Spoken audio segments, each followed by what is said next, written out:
Man, you know what? So much going on. So much has happened since last week. And, well, shoot, we were doing this, last Thursday? Last Thursday.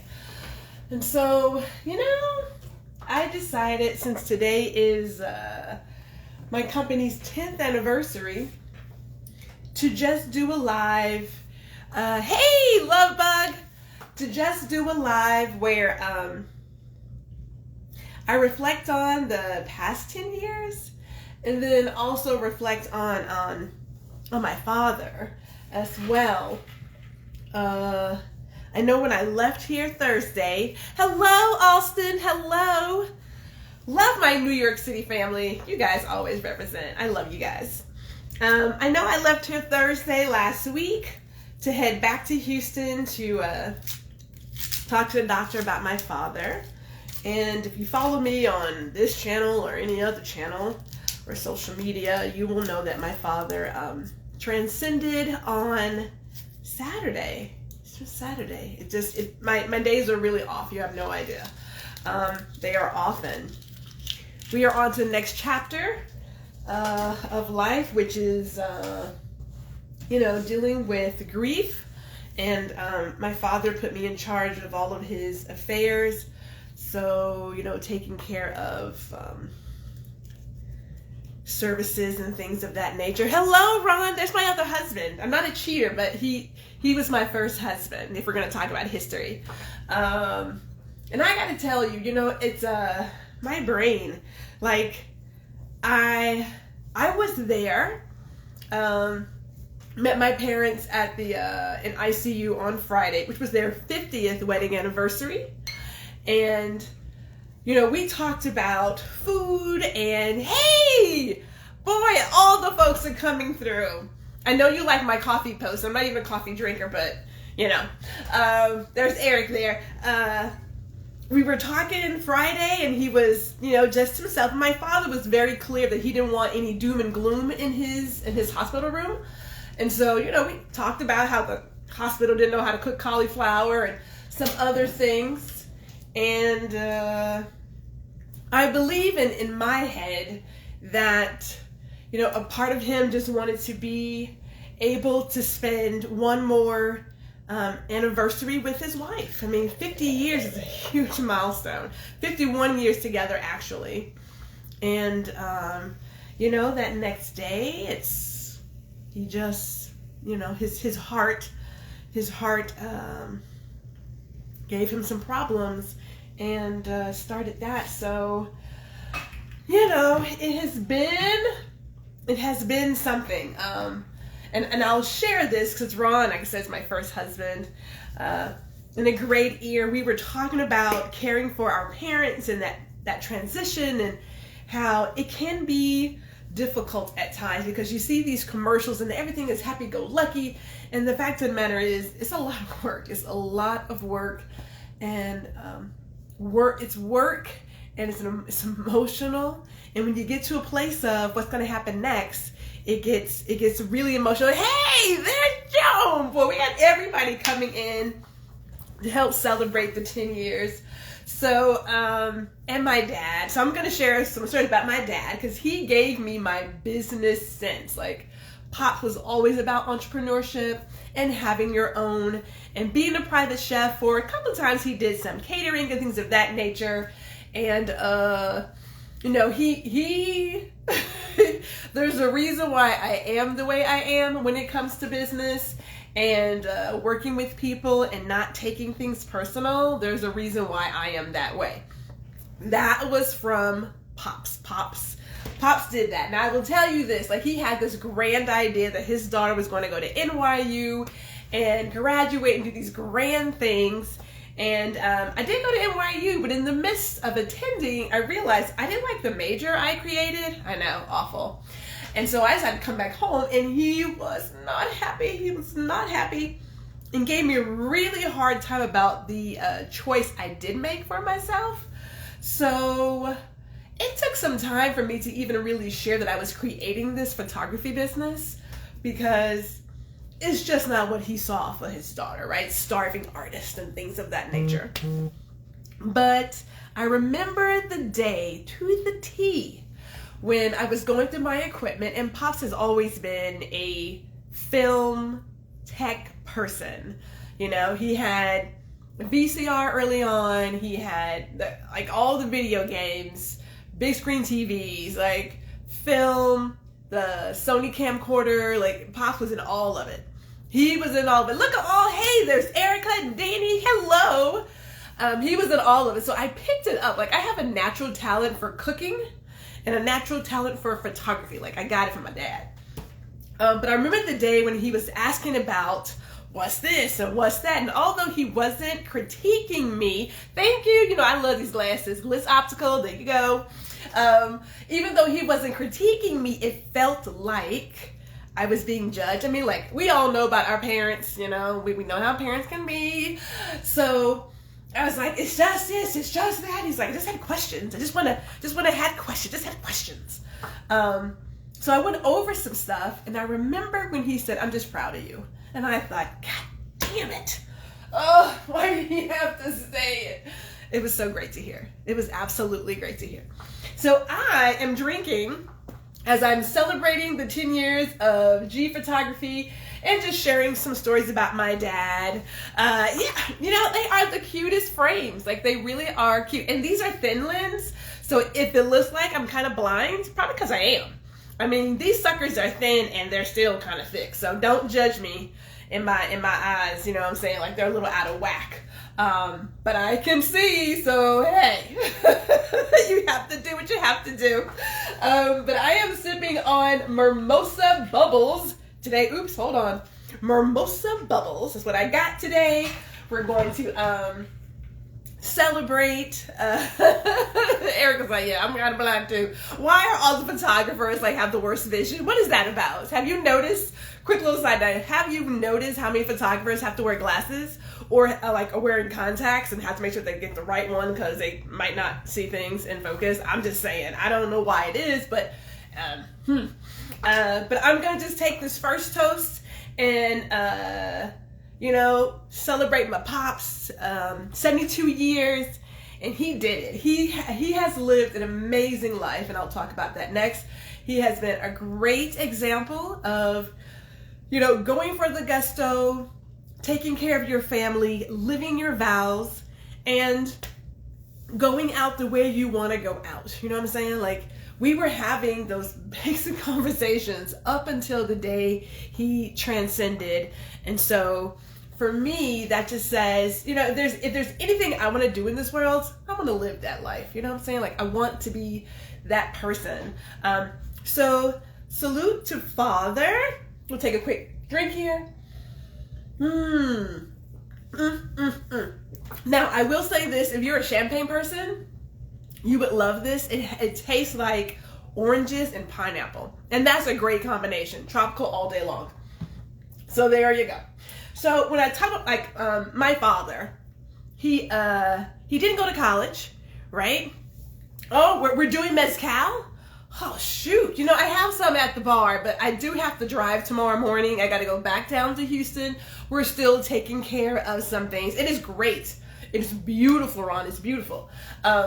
So I got to get up in the morning at 4 o'clock, and I don't have the time for, like, any kind of hangovers and things. I know I should be eating, but so far, all I've had in the last 2 days is iced coffee and Hostess cupcakes.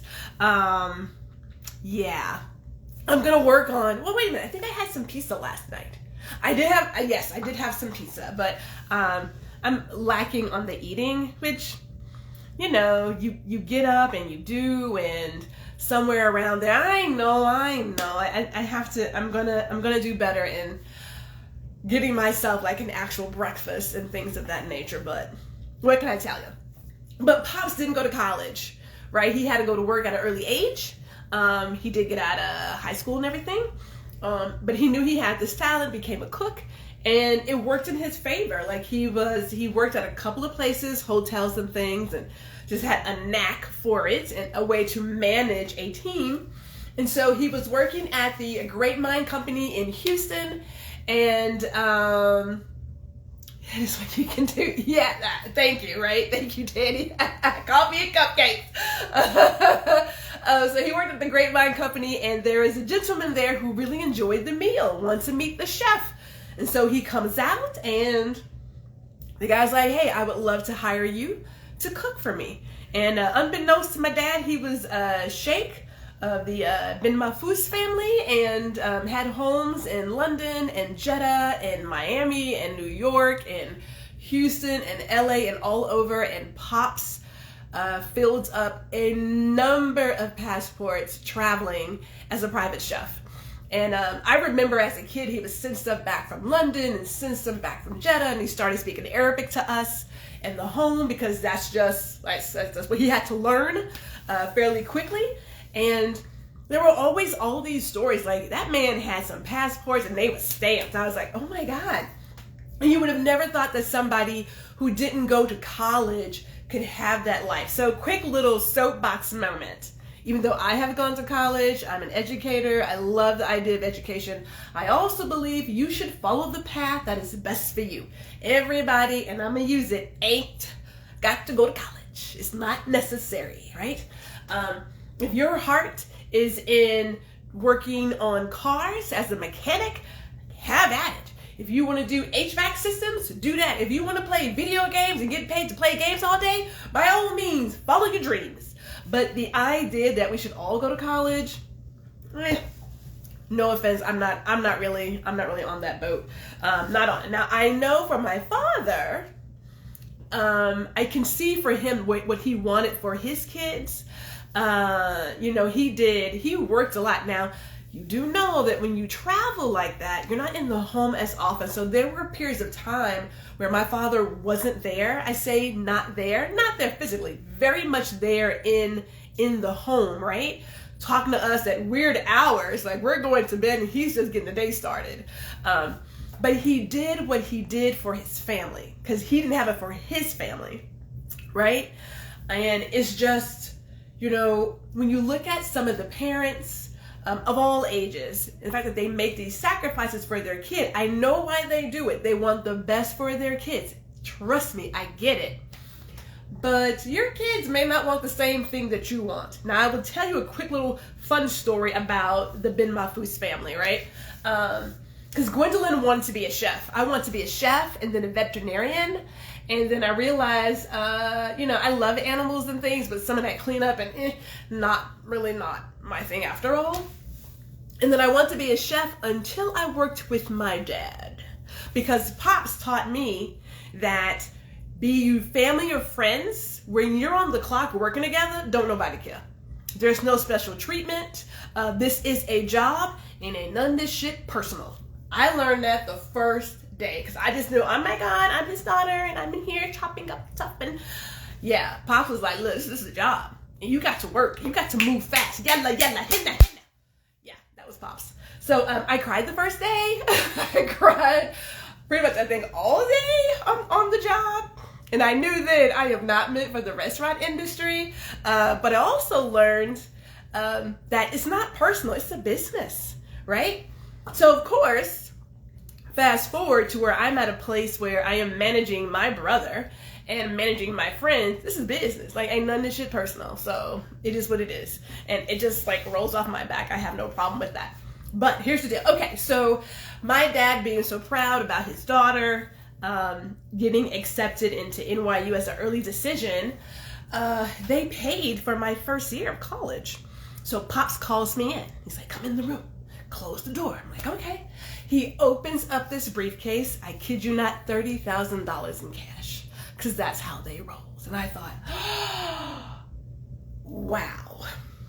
Yeah. Now, of course, then he breaks my heart and says, look, this is for college, blah, blah, blah. And I was like, oh, shit, well, what can I tell you? So it was good the first year. I had nothing to worry about. I appreciate it, clearly. But I will say this. I thought I wanted to do speech communication and marketing and realized I am not a blue suit person and I really can't sit still. So there goes that. But let's talk about how we get to G photography, because I've always had a camera in my hand. My parents bought me my very first Pixie pink neon with yellow stripes 110 camera as a holiday gift. I still have it. And if any of you guys have any of your old or favorite like cameras, because I see a lot of photographers in the conversation here, let me know what they were, because you know, we're kind of nostalgic. We're like really nostalgic, but I still have it. Of course, I don't make 110 camera, but it started my journey into like being this historian and storyteller. I carried that camera everywhere with me, and when I didn't have that camera, I had Dad's Minolta little point and shoot. I had it, and then when he moved up to the Sony camcorder, I took that camcorder through that and the Minolta. I took it all the way through high school, like from 9th grade up until senior in high school. I have my entire life on film and video. She said, oh, I have a 110 and 35. Yeah, you know, I have all my negatives. I have the negatives from that camera. Real talk. That's just, you know, I'm not a hoarder. I like to like keep my memories and stuff. A Pentax A1, okay. You still have that, Ron? You still have your camera, or you just remember which one you use? So I've always loved carrying like a camera or a video. And let me just say this, that when Pops and Mother got married in 72, you know, they were just starting out. But when they moved into their house in 1975, the first baby on film was Gwendolyn. Yeah, so I have my baby years on 8mm film, and then I have my like some part of junior high, all of high school, and then all of college and everything therefore on film and video. And it's just what it is. Hey, there's Asha. Hello from Chi-Town. Hello there, sister. Grab a glass and jump on in. We were just talking about if you have your first camera or you recall what your first camera is, share that, because, you know, we're just going down memory lane and how things got started. And I will tell you, I didn't get into digital until, 2007, 8. I want to say it's 2008, because I was still using the Kodak Advantage. Now, I admit, I was one of those film people who thought digital is the devil. It's the devil, you know what I'm saying? Like, you don't want to do digital. And it's just not real, it's just not authentic. So Kodak Advantage was that one camera that was shot on film, but it had a camera, it had like a screen in the back, so you could see the image and fix it, and either retake the image or leave it as is, right? So it's like baby steps, like my first digital camera. And I loved it. I got like a bucket load of film and CD and whatnot from them. And then I remember seeing from Kodak this beautiful pink dual lens camera, and I thought, I'm gonna buy it one day. And it was $350. Now, back in the day, $350 was a lot of money for somebody like me, a little single chick in New York City doing her thing, trying to like get through the Big Apple and all the muddy waters. But I bought it, fell in love with digital. It was a basic point and shoot. I got some great stuff though. I got some great stuff, but basic digital point and shoot. And then from there, it just became the thing to do. So the business came about because, you know, I moved back to Texas. We'll say partly for love. Okay, I ain't gonna even lie like that. Let me not lie like that, because that's just not even right. All right, so I was 30 something and feeling like I was never gonna get married. I mean, Ron was there, but Ron has other like interests, and it wasn't me. So I was like, I need to get married. Big lady New Yorker, yes. If she taught me anything, she gave me some street sense, that's for damn sure. But I was like, I think I need to get married to somebody. So, you know, we took a stab at it, and it was a horrible stab. Ended up homeless. Literally ended up homeless. I kid you not. All I had was stuff in my car and stuff that was coming from New York, and I thought, great, I need to have a place for it when it gets here. But Gwendolyn is homeless, and I never thought to myself that, you know, I'm living this pretty grand life in New York City. I was second in my class, had always been like top of the class in everything I did, scholar and all this. I'm so smart, so bright. How did I end up living in my car and having to figure out where I was going to sleep every day and every night, and, you know, using the very low cost lunch to get the ends to meet. And they never met. Those ends never met. They're like two magnets just fighting each other. It's like, what in the hell? So a dear friend, Christy, who's like family, was in town and said, hey, I have this spare bedroom. You could take this spare bedroom. And I have never been so grateful for a place to lay my head and to take a hot bath and to not worry about where I was going to sleep for the night. Like, it felt so good to not have to think about that for like once, just for once. So I knew I had a little talent. I decided to spend a little money on a Canon Rebel. What was it, a T2i? Was that it? Because I still got the book. Yes, T2i, the 550D is what I bought when I said I'm going to try to make a little extra cash. Now, I know for those of you who remember your club days, because I know this is a slightly older crowd. Remember your club days? And they had the guy in the club, you know, he was taking pictures and stuff, and people give like a couple of dollars for that picture. Okay. So I figured I could do that because 2 part-time jobs don't make a full-time job. Like, that math does not add up, and it's just time, and I just didn't have that kind of time.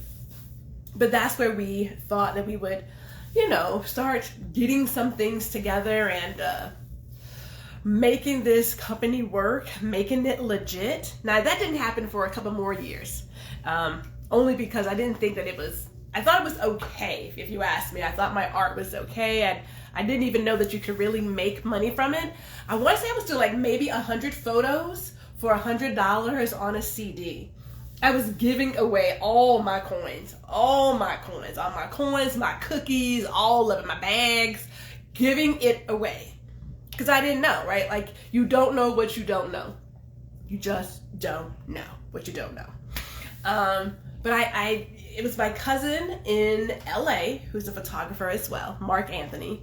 And he noticed that, you know, you have a pretty good eye. Now, my mother, we have always had a photographer, a family photographer. We've always had one, Mr. Gary. He did everybody's graduation pictures. He did our birthdays. He did our reunions. It was Mr. Gary. Well, you know, Gwendolyn is a historian for the family. So I would just take photos. And my mother was like, oh, these are really nice. You know, I could just pay you. And I'm thinking, really? You do that? She did that. So I took Mr. Gary's job. Whoops. And yes, and folks still ask you for that same deal. You know, I know there's a lot of photographers in the group, so we can say this without any kind of feelings. But yes, we are no longer in the early 2000s or the 99s where we're giving away 100 photos for $100. Like, that's just not, we're not living that life anymore. I know better now. I understand my art, and I'm also about printing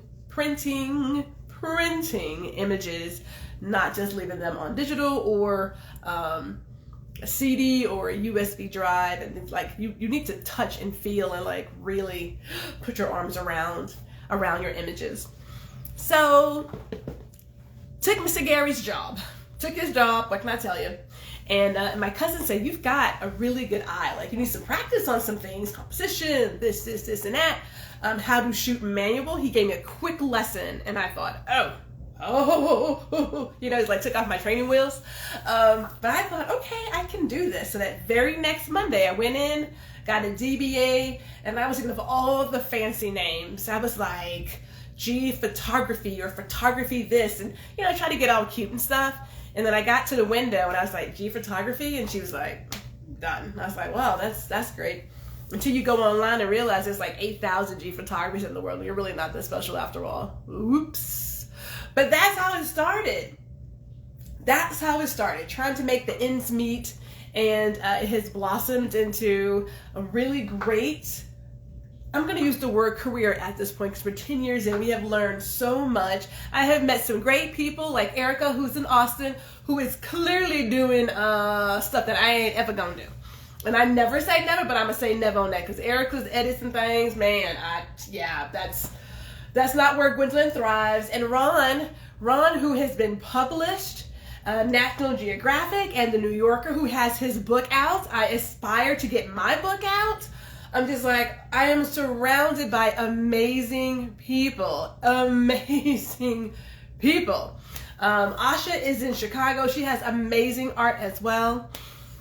So I find it, what's the right word? I'm going to use the word blessing, because birds of a feather flock together. If you put yourself around really great people and really great talent, then, you can find yourself growing. You can find yourself growing. And you don't want to stay in the same space. Like if you're around people who are just still doing that old stuff from whatever when, and still like complaining and still haven't figured out this, and they're just not growing, you need to like dump that. Like it's dead weight. Don't nobody need it, and it's not the place to be. Oh yeah, she's like, I couldn't think of anything, so EP was. I know, right? Like you want to be all fancy and stuff, and then I just thought, I'm not really that fancy. Now the cool thing is, we could always use our names, like Gwendolyn Houston Jack Photography, which is a mouthful. But G Photography by G is how I had to get my website, because it was literally a plethora of G photographies. And I thought, really? You feel like you're special, and then you get out into the interwebs and realize you're not special. Hey, my sister-in-law is in here. Hello, Jessica. Hello. Now I'm gonna call it. Now Jessica has been one of my customers from the get-go. And can we talk about family supporting your business? Because, family and friends. I really have to appreciate that I have family who doesn't have any issues paying the prices. Like Pops has always paid for his stuff. Mother, Pops, my auntie, my sister-in-law. Like that's a great thing. And I know a lot of people think that your family are your target audience, your ideal client. Typically not. Typically they're not. Depending on who you're really trying to serve, they're typically not. But Jessica has been there for the longest time, and it's so good to go back and look at her images and see how we grow. Hey, we got all the New Yorkers. I'm an honorary New Yorker. I'm gonna go ahead and claim mine. I am going to claim my honorary New Yorker status. Hello. We got everybody in here. You don't go to Gucci, you get a discount. You guys support the small people coming up. Thank you so much. And I get people like, can I get a discount? Can I get a discount? Now, if we were to offer you a discount for being like a test subject, or for being a model in a test shoot, then that is that business person's prerogative to do so. But just to ask is like, so like when I would go to parties, the question is, are you bringing your camera? And it's like, yeah, maybe, because I always did. And then it becomes, hey, can you take pictures? It's like, no. Now in the beginning I was like, well, I guess I could. I suppose I could. I'll tell you right now, these cameras, they don't leave if I don't get paid. They stay in this house unless I get paid. If I'm not getting paid, we're not bringing my equipment. I have a cell phone on me, I have my point and shoot, and I carry my film camera, so I can always take a photo, but it's not gonna be this. Like it's not gonna be that. But yes, Jessica has been the best, the absolute best. So thank you, fam, for supporting me and being there and being my gossip person. Because, for those of you who have watched HGTV, Christina Hall got married, or she finally did an official wedding. I know I'm so off topic, but that lady, boy, woo. Now, you know what? To each his own. Third time is the charm. So I'm wishing her all the best on her wedding and in her marriage. And yeah, that's where I'm going to go with that one. That's where I'm going to go with that one. But yeah, so my parents and my family, my auntie, right? It has never been, well, can I get a discount? It was, well, what's your price? Like my pops and his sister, my Aunt Linda, who is realest of the real, right? If you don't think somebody gonna check, you should come down to Houston real quick and spend some time. She was like, whatever the price is what we're going to pay. Mind you, she has her own business too. So I'm coming from people who have their own business, who understands we got bills and things to pay, right? You got to keep these lights on, put gas in your car, and put clothes on your back, put food on your table. So this is not I need to get a hookup. It's a business. I'm going to hire you for your business. I will be serviced like everybody else. And then voila. So those are my roots. That's where I'm coming from. So I absolutely appreciate like my auntie and my father giving me these lessons. We did do a photo session for my parents because they had tons of photos. And like I said, they just kind of stopped. I believe when we got really deep into digital with like the cell phones and things, that we just stopped. Quick little side note, cell phones real quick. I was a Treo user. I love the Palm Treo. I know some of y'all had like the Motorola Razr, which I think is coming back.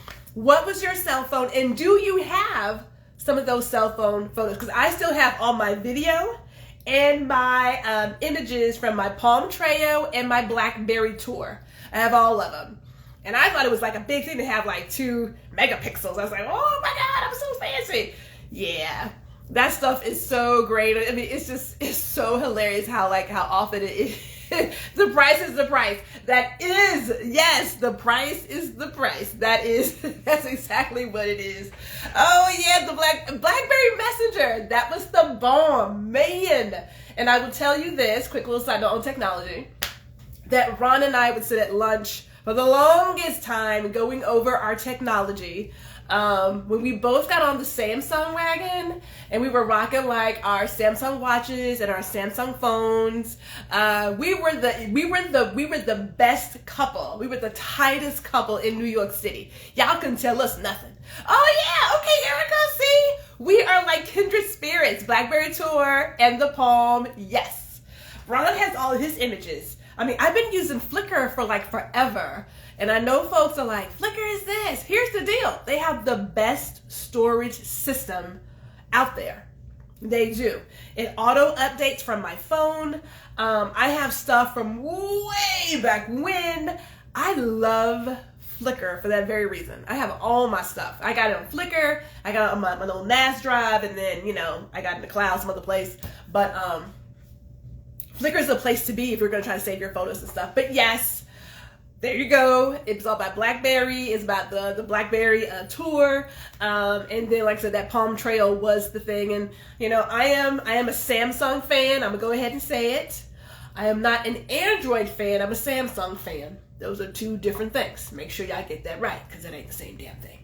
But yes, talking about technology and how we all got together. And so my father and mother, I took them on a trip. It was an anniversary trip to the Valley of the Fire in Overton, Nevada. I will say this now, nothing will test your patience like a road trip with your adult parents, right?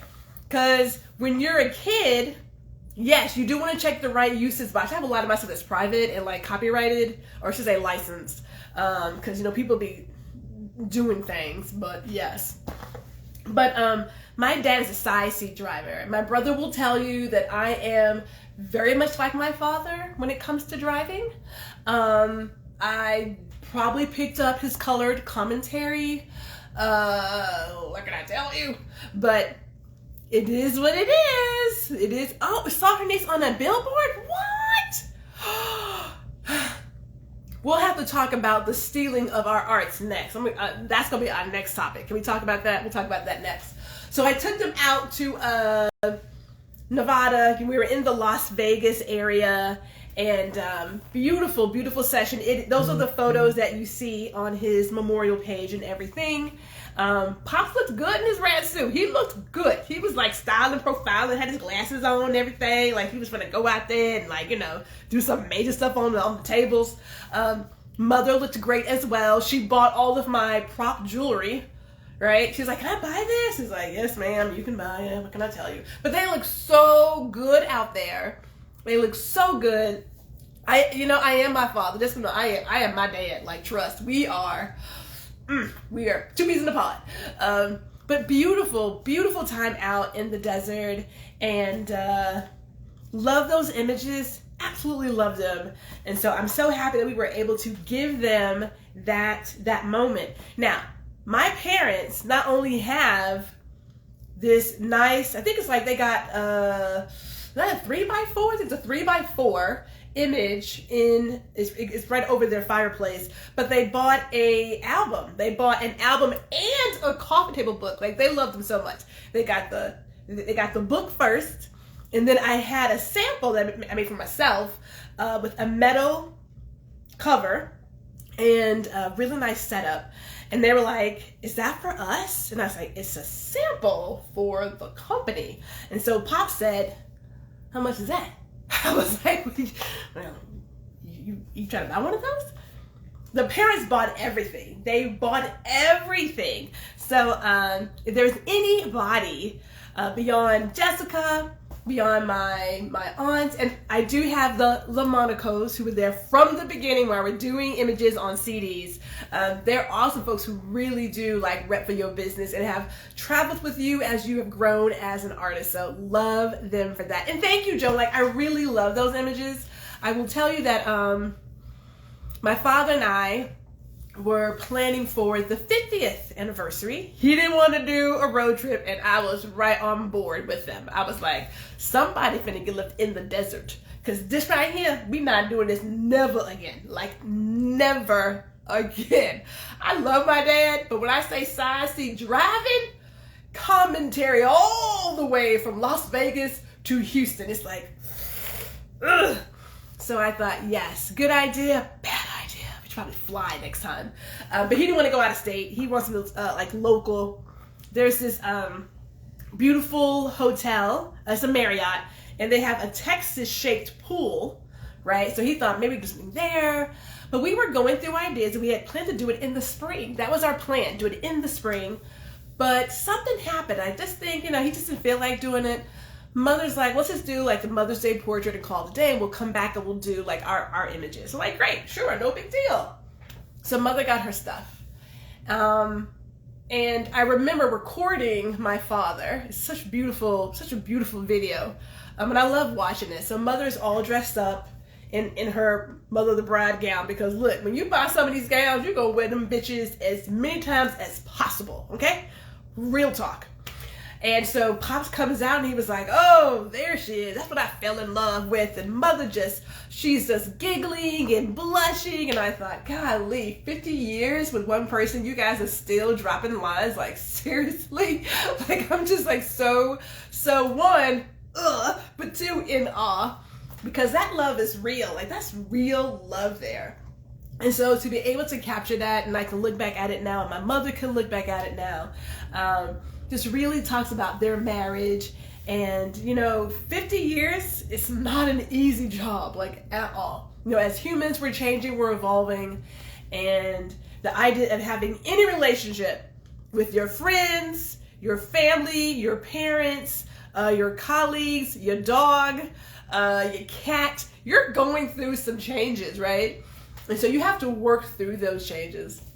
But it's so great for them to have that. But we were talking in June at my cousin's wedding, where he's dancing and doing his thing, and we're trying to figure out when to get this session scheduled, and he falls ill, right? He thinks it's a cold, but he just can't shake it. And then when I called him, he just sounded like he was gasping for air, like he just couldn't really get his breath. And so next thing we know, he's in the hospital. He has sepsis, and they find pneumonia. And so they kept him in the ER for like 15 or so hours just to get the blood right. And so they do more tests, colonoscopy, all the things. And that's when they come back and say, hey, we've discovered lung cancer. And I thought, oh, okay. All right. And again, it's not a death sentence, but doing my research, clearly lung cancer isn't discovered until it's too late.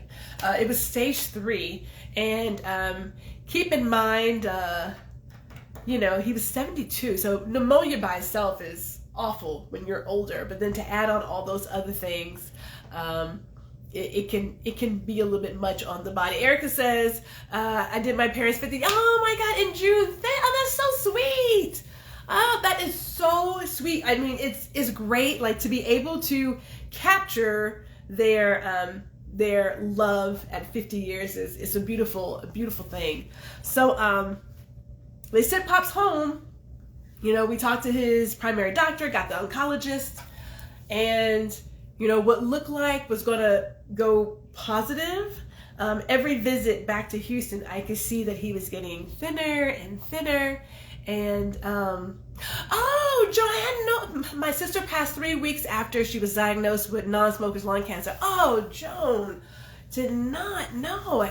Thank you for sharing that moment with us. It apparently, because, you know, once you get into it like a family member, you start doing more research about all the things, if you will. And lung cancer is one of those where it clearly can take you fairly quickly. Like it was like he was here June 3rd, dancing, laughing, and then before we knew it, he was down, and then he went home, and then the very next week, as we saw the oncologist, we could see it spread. Like you could see that he was swollen. I mean, it was just spreading, and before we knew it, I came home last week for me week, right? It was my time to be off, and you know, I have siblings who have helped care for my father as well. And I got the call that he was in the ICU, and I thought, oh, that doesn't sound good. So we went right back down there, and as I'm looking at him, the doctor's like, we could do radiation, we could do chemo. I thought, his body weight doesn't look like he is a candidate for either of those. And he was like, yes. So let's talk about option number 2.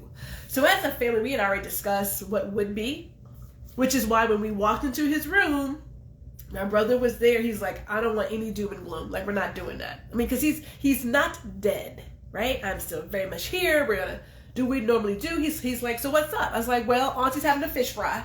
You know, she's got catfish, and she's got dirty rice, green beans, corn on the cob, and a side salad. And he was like, man, that sounds good. I said, yes, it does. That's why I'm going. Because when Auntie cooks, everybody shows up. So we, you know, again, had these normal conversations up until the end. But it is, a part of me has that shoulda, coulda, woulda, which is awful. Wish I would have made that time to do their 50th anniversary. But I did capture photos of them in the ICU. I did capture that.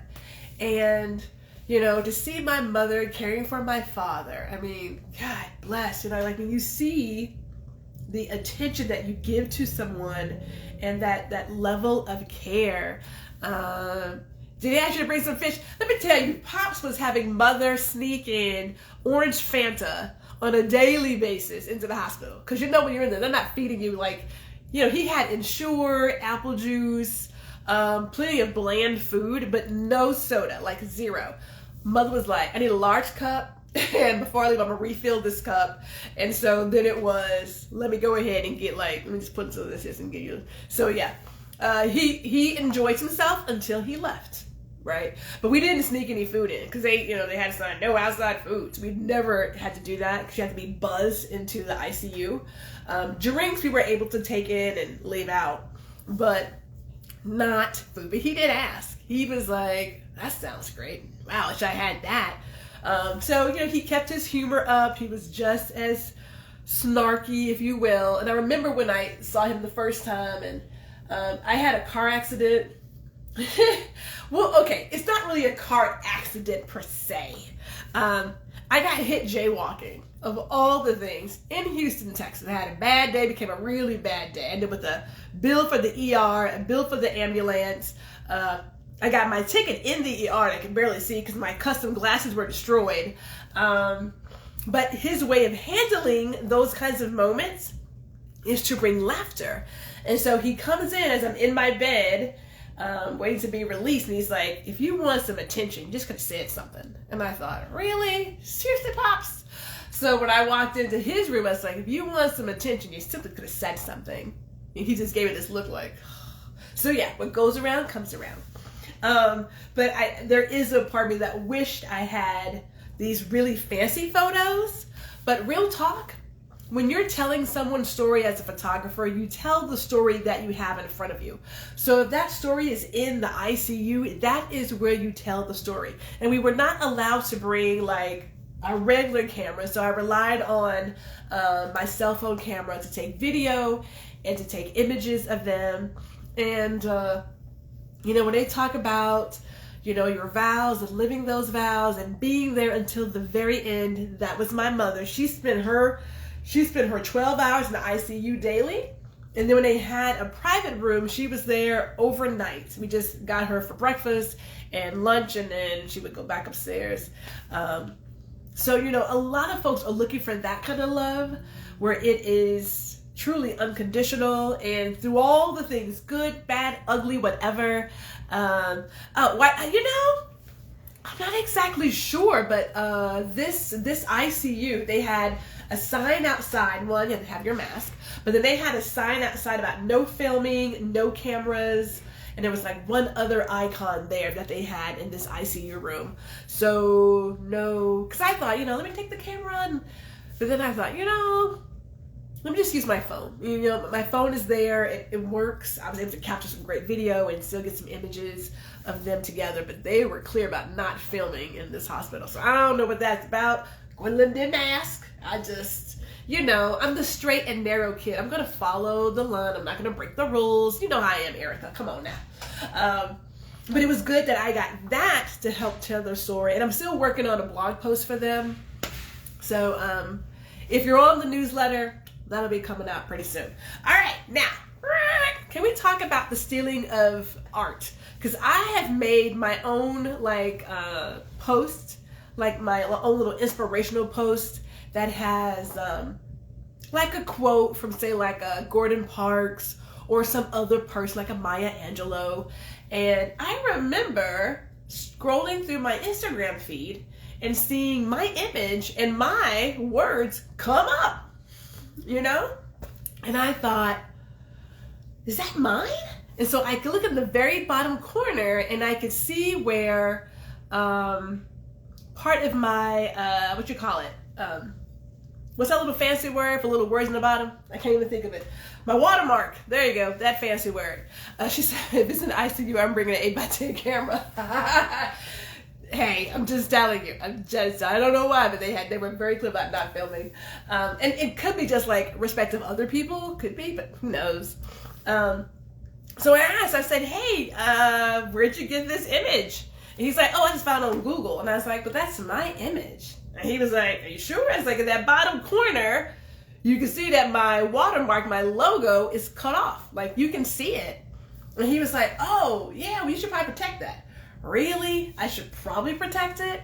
So, you know, I've always gone through that back and forth of watermarking images, right? Because you can do it where it's really nice and petite, but then sometimes it ruins the image, and then other times, you know, people just use your images. They don't care what's on it. You can have proof all over the image, and they will still share the image. And I could have sworn, but correct me, that there are now apps and programs that can remove watermarks and remove those things all over, right? So I was like, okay. So in the beginning, I was doing a Google search for my images that I would go through and just sort of see like if my stuff was on people's blog posts and stuff. And there were some things on their blog posts. I was like, hey, you gotta take that down and take that down and take that down, because I don't sell family images. But I don't know. I know you can choose like a licensing and thing on that on Flickr, and like I said, I have a lot of like my family stuff is private. Like that's completely private. Like there's nothing that people always, they find ways to remove them. People go around all kinds of things to use images, and I don't know why photographers, I don't know why we get shafted when it comes to our art, right? Because if somebody painted something, you know, it'll sell for $1 gajillion at an auction or what have you. But when it comes to photography, people have this sort of mindset that it's like, well, anybody can do it. So I don't know why I got to pay so much. It's like, you know, this creative process and what we put out is what you're paying for. The experience, what you're paying for. But I've never really found a good reason why people take photographers and other creatives. Okay, Joan, you know, I know you have a good time. Thank you for showing up. I will keep sipping. I've been doing more talking than sipping here. But thank you for sharing your story. We'll talk to you later. First of all, if you guys are not following Joan, either on Instagram or on LinkedIn, you should. Okay, so Joan, just like Erica, has some amazing work. I love her work with dogs, and she has tons of amazing images. She's down there in Florida, off the beach, like off the coast. Oh my goodness, it is gorgeous, gorgeous. She has won many awards. She is well crafted in what she does. This is what I'm talking about. Like, you know, if you get out there and talk to people and network, you can really meet some amazing people who do things that you don't do. But if you needed something, or if you're like, hey, I got somebody going out to, Jacksonville and they're doing XYZ, I know a photographer out there and she is awesome. And Joan's work is awesome. So if you're not following her on Instagram or LinkedIn, you by all means need to do that. And, you know, I'm not really a dog person. I like dogs. I'm not the biggest. I'm a rabbit person, okay? I'm a rabbit. My bunny of 10 years. Oh, God, I loved him. And I've had another bunny, too, who was supposed to be a girl. But, well, no. He was supposed to be a boy. And then we found out she was pregnant and had babies in my bed. So that was shocking. Yeah. But, yes. I love her dog images. They are the cutest. They are the cutest. So follow her there. But yeah, okay, so Erica was talking about Instagram is taking down videos from music, but some guy can sell. Man. I've had a couple of Joan, we are only celebrating you because it's real. We gonna give you your flowers while you are here, ma'am. So you enjoy your evening, but we are giving you your flowers because, trust, that is like no BS there. That is real. That is really real. And I will share with you that rabbit story later. But yeah, I don't understand the deal with when it comes to art and creatives, certain art forms, photography, we get the shafts. Like our stuff is seen as just, well, anybody can do it, so what's the big deal? Whereas if you're doing like a painting, music and all this other stuff, like people get, Ron, I think you heard about like me and my bunny. I'll have to tell that one because it absolutely shocked, like just changed my life. But you may have noticed like on your Instagram stories or your reels that it says this audio is no longer available. Hey, I don't know what to tell you. Like they're coming in, they're removing the music.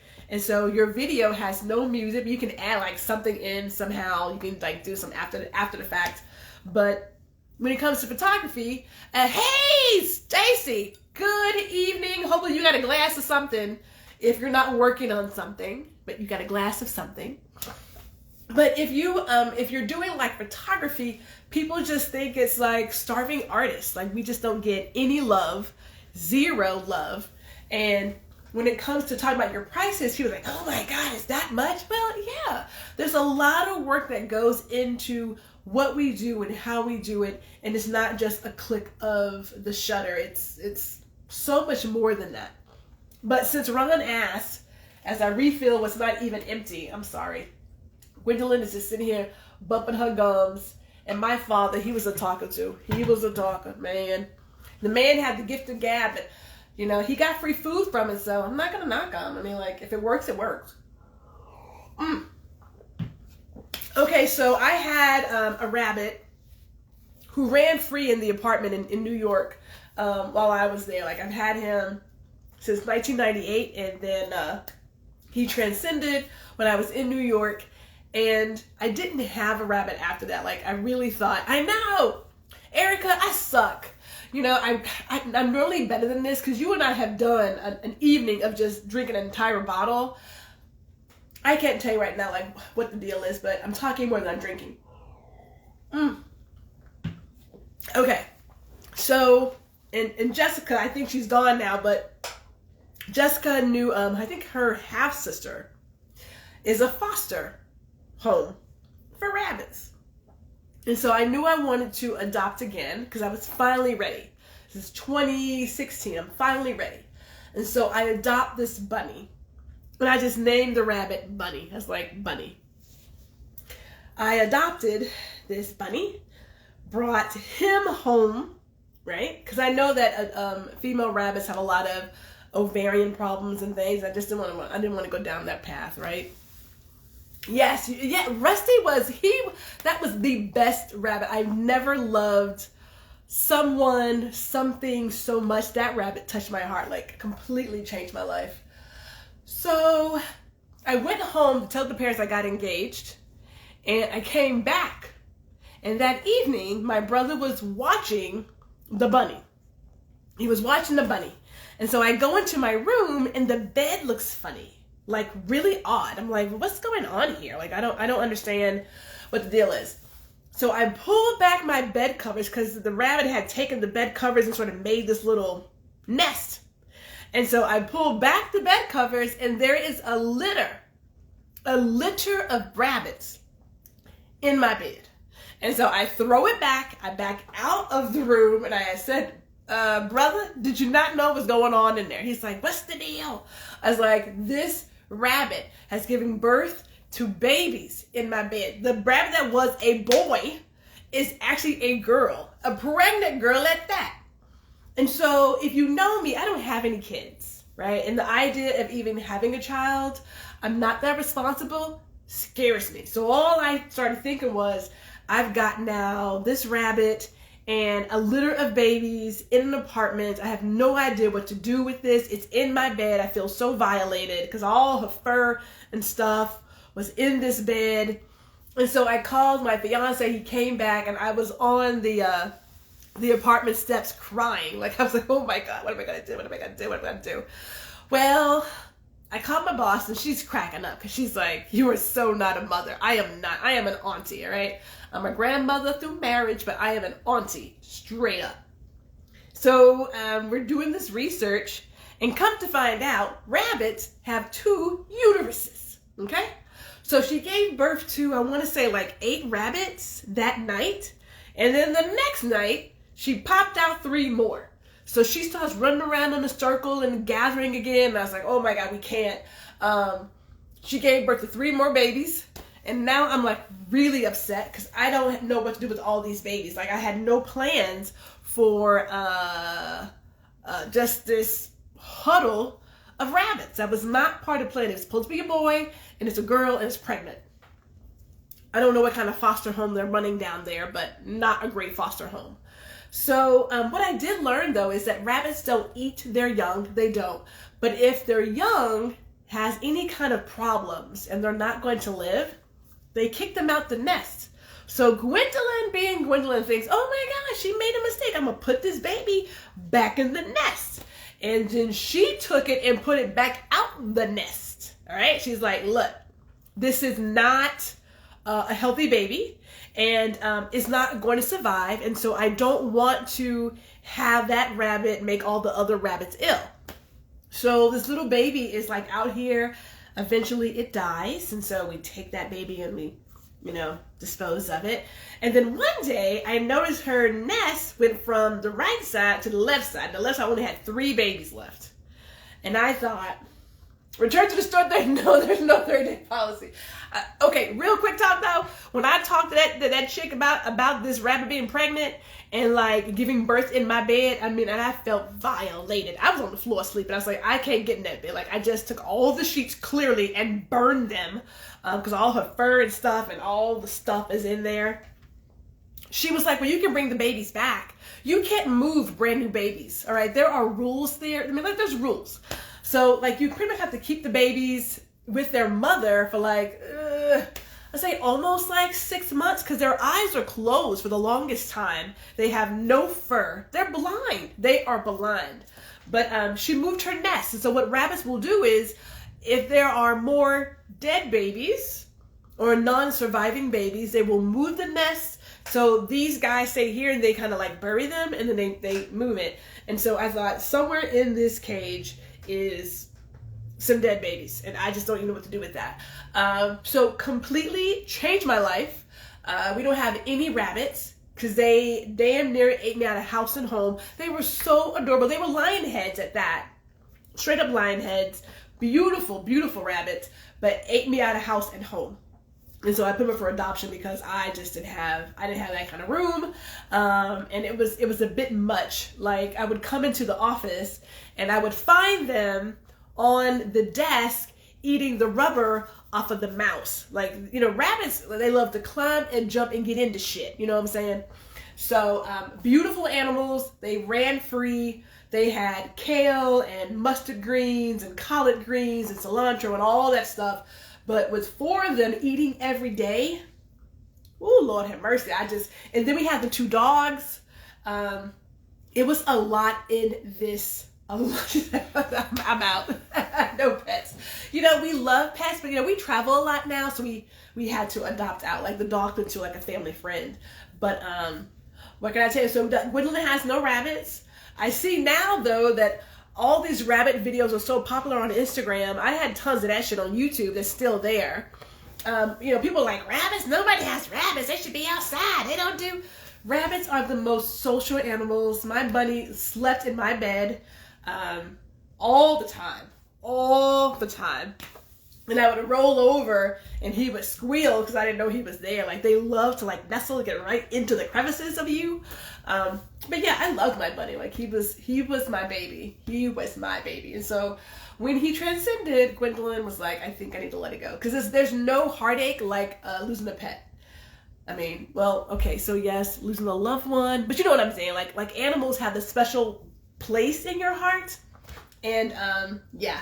So no rabbits, but just so you know, from here on out, you need to check it. Now, there's a certain point where you can't really check a rabbit, either a boy or a girl, because, like, their parts don't show until a certain time. Yeah. But I figured at this point, we're not going to ever go down that road again. Like, Gwendolyn is so over it. But the stuff that comes out of my mouth, oh my goodness. Yes, lion heads, they are adorable. They're adorable. And let me just say this. I had a mini Rex. I do the dwarf bunnies, not the full size, not the giants, right? Because even a regular size rabbit gets to be like the size of a cat. But I do the dwarves because they're so adorable. But I just live vicariously through people's videos now and through photos. Gwendolyn will not get a pet unless something happens. Maybe I win the lotto or something. But I don't even play the lotto, so I'm never going to win. Although in New York, they say the dollar in the dream. I got the dream, but I won't spend that dollar. Because that could be like a Hostess cupcake. What can I tell you? And that is satisfying. So there goes that. But what was great about my rabbit, thank you. You know, I have a lot, there's a lot of like stuff that happens. And I'm sure we all have these ridiculous stories that you just can't make this stuff up. You just can't make it up. It's like, is that real life? That is real life. It is real life. Like, you know, the first ticket you get is jaywalking, and you get it in the ER without your glasses that were custom made and destroyed as it like flew over this way and your shoe flew that way. And, you know, according to the movies, if you can wiggle your feet, that means you still have, like, you know, motion and function in your legs. So I wiggled my toes and I thought, okay, so maybe all of me is still working.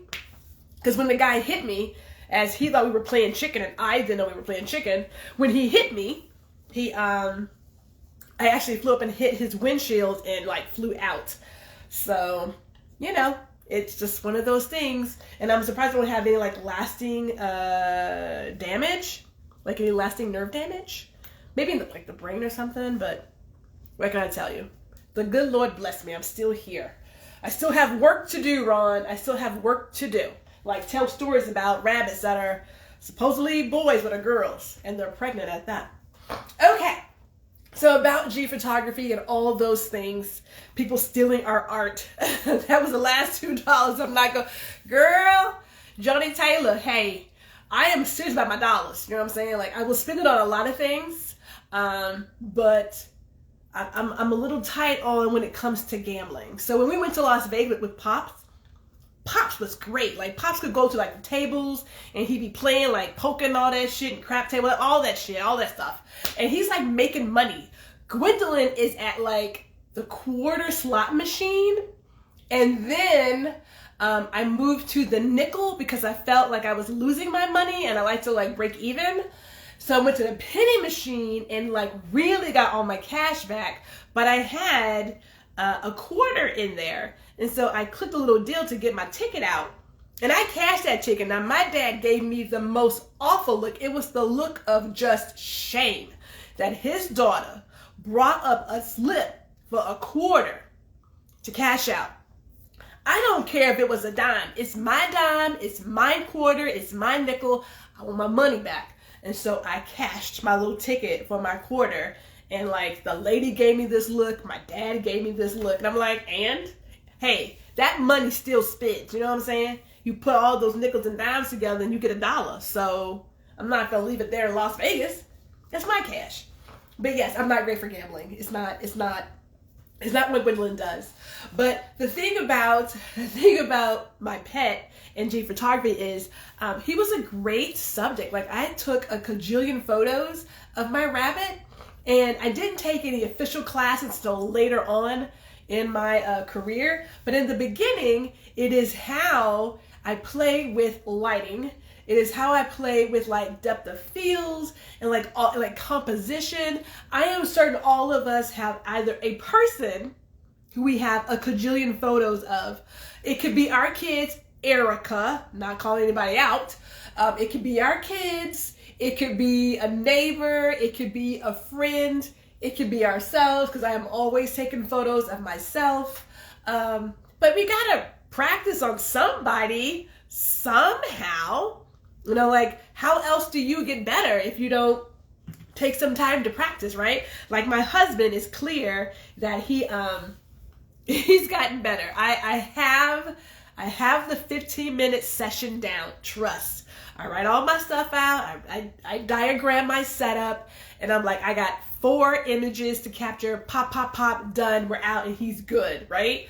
But who do we practice on? Like, you know, you do a model call. Sometimes they show up, sometimes they don't. And personally, I just rather use myself or a friend or a niece or nephew, and it works. So tell me this before I wrap this up. And you guys have been so great to interact with me and hear me like ramble on for days. But, you know, what can I tell you? Do you trust another photographer with your image? And I'm telling you right now, I have at least 5 photographers that, yeah, see, she, you know, when you have kids and loved ones in the house, you are going to use all of your family members for images. It's like written in the contract that if I have a camera and you got a face, those 2 things go together. That's just how that works. She said, we're going to go to WPI instead of gambling. We just do pics on the casino floor.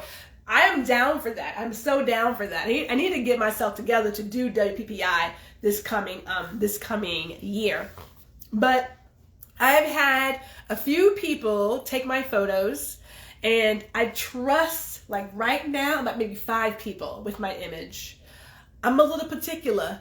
I know, so that's just my cat. That's what I'm talking about. You got to use whoever you have is who you use. And animals are great because they'll sit still and they'll turn their head a certain way, and that light hits them just right. It is the best image ever.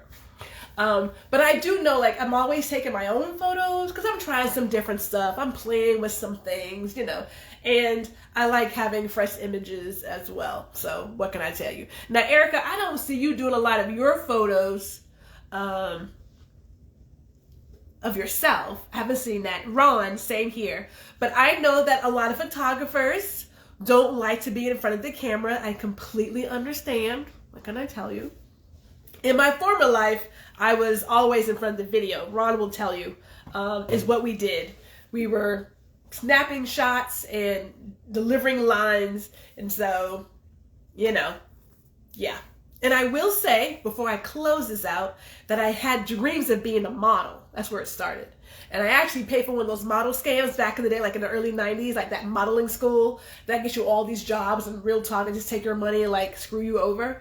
So that didn't work out. But when I was in New York, I did do some modeling with the school as a volunteer. And then I did do one magazine shoot for a trade magazine. I did do one, and then I realized this is for the birds, because all this like holding the pose and these hot flashes on your skin, it's not what it's cracked up to be. So I was like, and there goes that money, because I'm just that kind of slacker. So that's what that is. What can I tell you? All right, so before I didn't even know it was like after 6:30. We've been like rambling and talking, but I want to say this. I did that in college because what can I tell you? Hey, there's my cousin Katina, who is like living the life, riding all over the world, jet setting and everything. I don't mind being in front of the camera. I don't mind it, but I do want to check the image before it gets shared. Like I need to make sure that it looks right, because I have a certain side that I turn to that I really enjoy. Like, everybody has a side. People laugh about Mariah Carey. Mariah is right. It is about the lighting, goddammit. If the lighting is not right, don't even bother taking my picture. Like, don't do it. Don't do it, right? I gotta get that right side, and the lighting has to be correct, because the wrong lighting will jack you up so many ways. So I agree with Mariah. She knows what she's talking about. She's not a diva. She's clearly well, what's the word? Skilled, schooled. She gets it. She gets it. She understands that you gotta protect your image, because it's everything. Like, it is everything. So yeah. Although I did get captured once at the imaging conference. I think it was the year before last. There's a side shot of me laughing at one of the presentations. And Erica is always in some PPA ad somewhere. So what's that, Alex, the camera guy? He is always capturing shots of Erica. I don't know how that happens, but she's always in an ad somewhere. But, I have to stay ready. You know what I'm saying? But I want to check it before you go out there, like, publishing things and stuff like that. Okay. All right. So last toast. This is to Gwendolyn and let's just say 10 more years. 10 more years of doing this and changing the world. And to all the photographers out there who joined in today, and all my kinfolk who came in to cheer me on. Thank you all for hearing me share stories of my dad, who is very much alive, right? I know there are folks who want to like do some cryogenic type shit and like never die. I don't know what that's about. Like, that's just not, I don't know what that's about. But we don't die, right? We live on through our memories, through our families and our friends. And my pops has touched a lot of people all over. And his memory and his essence is very much in myself and my siblings. So I'm so happy that he had a great life, and I'm so blessed that he and my mother put this amazing example of what marriage is and relationships and how to run a business and how to really like be a family. I love that, man. I love it. And I love all my friends who have come in here to support me and cheer me on. So yes, celebration of 10 years. I am going to finish this bottle because I got to be back in Houston tomorrow morning. And, well, I guess I could take it with me. I suppose I could take it with me. Kimberly, thank you for joining us. Dude, I got stories about rabbits for days. Like, for days. I could share my footage. It is very grainy because it's like from the 1990s, but I still got it. You know what I'm saying? Like, I still got my footage. I think it's on YouTube, matter of fact. I think it is on YouTube. I'm going to have to look.